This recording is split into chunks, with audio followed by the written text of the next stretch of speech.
नमस्कार। हरियाणा विधानसभा चुनाव इसी साल होने हैं और हरियाणा लोकसभा चुनाव में जो बड़ा उलटफेर देखने को मिला है, उसके बाद हरियाणा में काफी कुछ हलचल देखने को मिली है और हरियाणा की 90 विधानसभा सीटों का क्या महत्वपूर्ण गणित है और आज अगर विधानसभा चुनाव होते हैं तो हरियाणा में किसकी सरकार बनने जा रही है, इसको लेकर महत्वपूर्ण आंकड़े सामने आ रहे हैं। तो हरियाणा में काफी कुछ हलचल हुई है। हरियाणा में जेजेपी गठबंधन भी भारतीय जनता पार्टी का टूटा है और लोकसभा चुनाव के नतीजों के बाद काफी कुछ हलचल दिखाई दे रही है। इसके अलावा बात की जाए तो हरियाणा में जिस कार से यहाँ पर काफी हलचल दिखाई दी है और यहाँ पर 3 निर्दलीय विधायकों के यहाँ पर इस्तीफे के बाद क्या हरियाणा में यह बड़ा उलटफेर होने जा रहा है, क्योंकि इस साल विधानसभा चुनाव भी होने हैं। तो हरियाणा में काफी हलचल है और इसी बीच हरियाणा को लेकर 90 सीटों का जो गणित है वो किसके पक्ष में जा रहा है। लेकिन लोकसभा चुनाव में अगर बात की जाए तो हरियाणा में 5 सीट पर भाजपा तो 5 सीटों पर कांग्रेस ने जीत हासिल की है।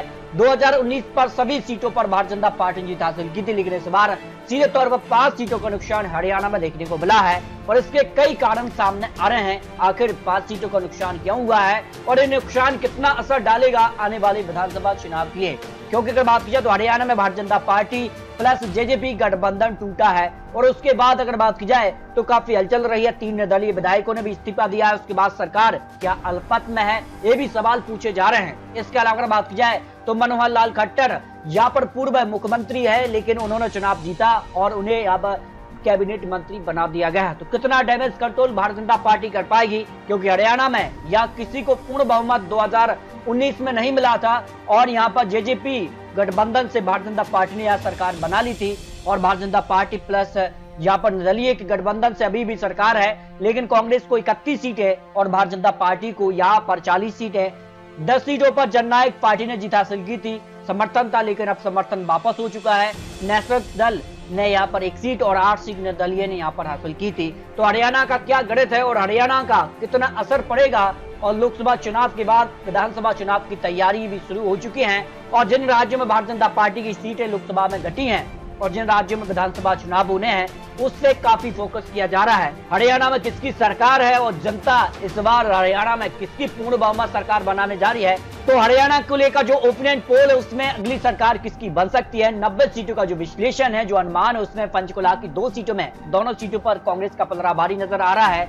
यहाँ पर बात की जाए यमुनानगर की 4 सीटों में 2 सीट पर भारतीय जनता पार्टी और 2 सीटों पर कांग्रेस के बीच कड़ी टक्कर दिखाई दे रही है। जेजेपी पार्टी को 0 सीट की संभावना रही है। अंबाला की 4 सीटों में भारतीय जनता पार्टी 1 सीट, कांग्रेस को 2 सीटें, 1 सीट पर जेजेपी खाता खोल सकती है, जो आंकड़े यहाँ पर निकलकर सामने आ रहे हैं। इसके अलावा कुरुक्षेत्र की 4 सीटों में से भारतीय जनता पार्टी को 2 सीटें, 2 सीटों पर ही कांग्रेस कड़ी टक्कर दे सकती है। करनाल की 5 सीटों में से भारतीय जनता पार्टी को 1 सीट, कांग्रेस को यहाँ 3 सीटों पर पलड़ा भारी हो सकता है, जो लोकसभा चुनाव के बाद विश्लेषण सामने आ रहा है, क्योंकि कई सीटें ऐसी रही हैं जो लोकसभा क्षेत्र आते हैं, उन क्षेत्रों के आधार पर जो आंकड़े बन रहे हैं। भाई जेजेपी पार्टी को 1 सीट मिल सकती है करनाल से, कैथल की 4 सीटों में से भारतीय जनता पार्टी को 1 सीट मिल सकती है, कांग्रेस का 2 सीटों पर पलड़ा भारी है, 1 सीट पर जेजेपी यहाँ पर भी भारी नजर आ रही है। इसके अलावा पानीपत की 4 सीटों में से भारतीय जनता पार्टी 2 सीटों पर पलड़ा भारी है, 2 सीटों पर ही कांग्रेस, और यहाँ पर जिंद की 5 सीटों में अगर बात की जाए तो भारतीय जनता पार्टी 3 सीटों पर पलड़ा भारी है, 2 सीटों पर कांग्रेस का पलड़ा भारी नजर आ रहा है। सोनीपत की 6 सीटों की बात की जाए तो 1 सीट पर भारतीय जनता पार्टी, जबकि कांग्रेस को 5 सीटों पर पलड़ा भारी हो सकता है, जो लोकसभा चुनाव के दौरान जिन विधानसभा सीटों पर पलड़ा भारी रहा है।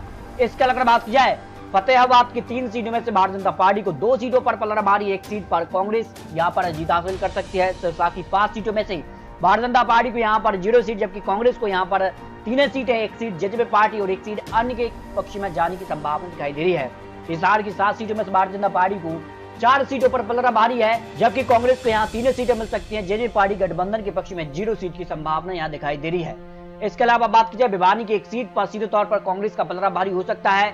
इसके अलावा बात की जाए तो यहाँ पर चरखी दादरी की 2 सीटों में भी यहाँ पर भारतीय जनता पार्टी को 1 सीट पर कांग्रेस का पलड़ा भारी नजर आ रहा है। इसके अलावा बात की जाए तो काफी हलचल यहाँ भिवानी में भी देखने को मिली है। रोहतक की 4 सीटों में बात की जाए तो 4 सीटों पर कांग्रेस का पलड़ा भारी हो सकता है। महेंद्रगढ़ की 4 सीटों में 2 सीट पर भारतीय जनता पार्टी और 2 सीटों पर ही कांग्रेस के बीच कांटे की टक्कर देखने को मिल सकती है। इसके अलावा बात की जाए जज्जर की 4 सीटों में से 4 सीटों पर कांग्रेस का पलड़ा भारी हो सकता है। लोकसभा चुनाव दौरान कई सीटों पर यहाँ पर कांटे की टक्कर देखने को मिली है। यहाँ पर रेवाड़ी की 3 सीटों में से 2 सीटों पर भारतीय जनता पार्टी और 1 सीट पर कांग्रेस का पलड़ा भारी हो सकती है। मेवात की 3 सीटों में से 2 सीट पर कांग्रेस तो 1 सीट अन्य के पक्ष में जा सकती है। गुरुग्राम की 4 सीटों में से 2 सीट पर Bharatiya Janata party, 1 seat JJP party और 1 सीट है अन्य के पक्ष में जा सकते हैं। निर्दलीय यहाँ पर जो है जीत हासिल कर सकते हैं। इसके अलावा बात की जाए तो पलपल की या 3 सीटों में से 1 सीट पर भारतीय जनता पार्टी, जबकि कांग्रेस यहाँ पर 2 सीटों पर पलड़ा भारी नजर आ रहा है। यहाँ फरीदाबाद की 6 सीटों में से भारतीय जनता पार्टी को 2 सीटों पर पलड़ा भारी हो सकता है। कांग्रेस का पलड़ा 3 सीटों पर 1 सीट पर, निर्दलीय भी यहाँ पर जीत हासिल कर सकते हैं।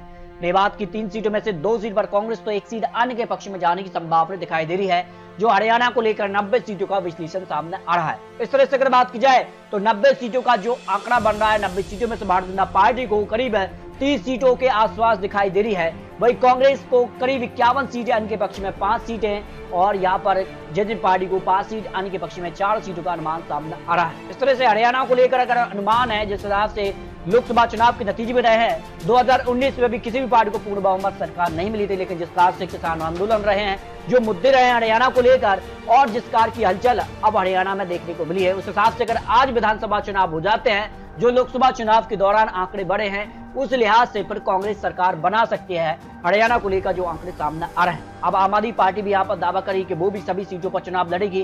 क्या आम आदमी पार्टी और कांग्रेस मिलकर चुनाव लड़ेंगे या फिर अलग अलग चुनाव लड़ते हैं, उसके बाद आंकड़े बदल सकते हैं। उसके बाद चुनाव की जो तस्वीर है वो पूरी तरह से बदल सकती है। फिर भी आपको बता दें, चुनावी आंकड़े चुनावी अनुमान है, ज्यादा वक्त बचा नहीं है और तैयारियां हरियाणा और महाराष्ट्र में विधानसभा चुनाव की अभी से शुरू हो चुकी है। क्या महाराष्ट्र में भी बड़ा खेला होगा या हरियाणा में भी बड़ा खेला होने जा रहा है विधानसभा चुनाव से पहले, इसको लेकर अपने रख सकते हैं। मिलते हैं और महत्वपूर्ण विश्लेषण के साथ, तब तक ले जय हिंद, जय भारत।